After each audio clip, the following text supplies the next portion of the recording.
What's up, everyone? It's right here today to talk about more Transformers, and we're actually continuing on the series of my thoughts on the past Michael Bay Transformers, and we're gonna be going through multiple characters, and today we're actually gonna be talking about the second lieutenant to Optimus Prime, Jazz. Now, Jazz was a fan favorite character throughout the whole Michael Bay universe. Like we're gonna get to, we're gonna talk about his movie appearance and what I might have changed. So yes, it's gonna be very exciting. Spoilers for Transformers 1, but yes, very exciting. So let's get into it.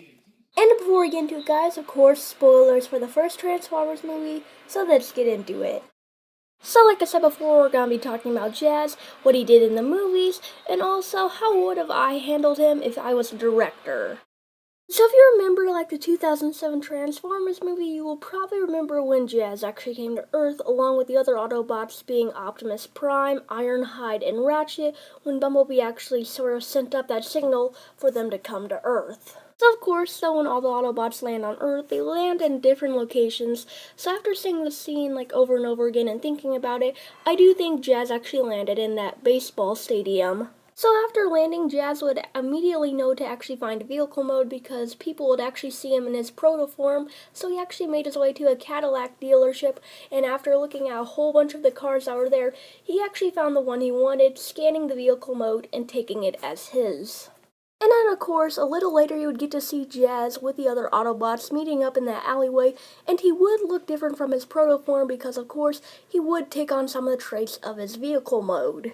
And besides actually just meeting Jazz, you also get to see a fun callback to the old 1980s show, and that is that Jazz is still the first lieutenant to Optimus Prime. And later on in the movie, you actually get to see one of the advantages and disadvantages to Jazz.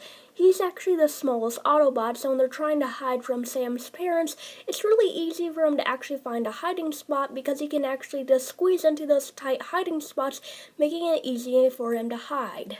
Speaking for advantages for Jazz, another really cool power he has is when Optimus Prime actually said Autobots relieve the humans of their weapons, he was mainly talking to Jazz, as Jazz can actually take away all their weapons by making his hand magnetize all those weapons coming into his hand instead of the humans.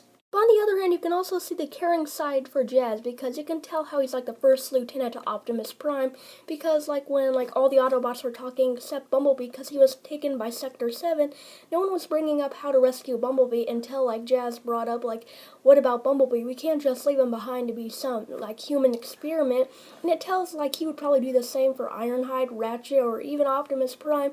But yes, that's a really caring Autobot who loves the Autobots like he did in old cartoons.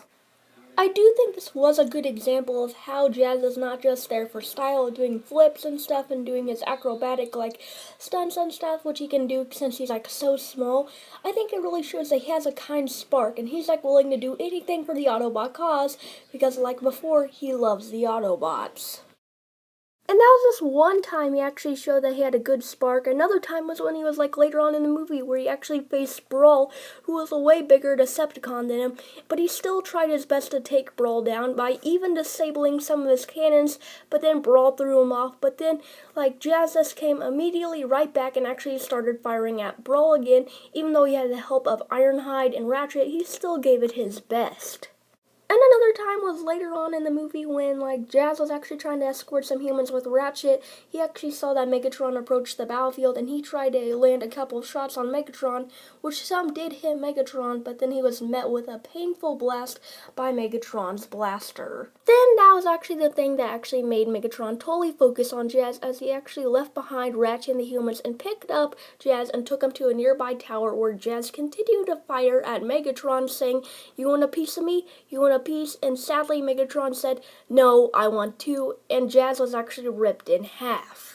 But if you remember, Jazz did get avenged by the Autobots, the humans, Optimus Prime, and Sam Witwicky when Megatron was killed with the Allspark, and it seems Jazz might have been alive when he was ripped in half because it seems Ironhide said we couldn't save him, or maybe he wasn't alive, who knows, but it was still sad to see Jazz go because a lot of people were planning on seeing him in the future films, so let's get into how I would have thought he would actually play into the future films. But overall, again, I think Jazz was a really good character, and And again, if I was the director, I would incorporate him in more movies, because I definitely could have more ideas about Jazz. Like, I feel like in like the third movie, there's lots of battles that Jazz could like shine in. Like, even though his size is small, I feel like there's like a lot of Decepticons that'd be like a really good fight against Jazz.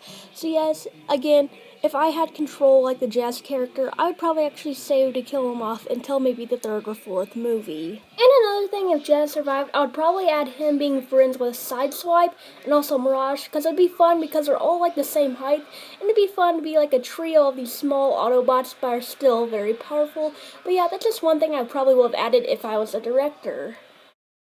Now, those are the things I would really change. I would really want Jazz to live longer because he was a cool character, to get more awesome scenes like he did in the first Transformers movie, but it was still cool to actually see the impact he had on all the Transformers and humans. Alrighty guys, that's the end of for today. I hope you enjoyed, and I hope you enjoyed like my reasons of what I thought about Jazz. I thought he was like a really cool character, and like Michael Bay did a really good job on him. I like how you could also see his visor like flip on and off, so you can see him like in his regular mode, but like when he was in battle mode, he had that like visor on, like a little hint to like G1, which was really cool. And I personally really enjoyed Jazz. He was probably one of my favorite characters out of the group. But yes, I really like Jazz. I know it's sad to see him be like killed by like Megatron in the first movie. But yes, until next time guys, I'll see you later, and I hope you're enjoying the series.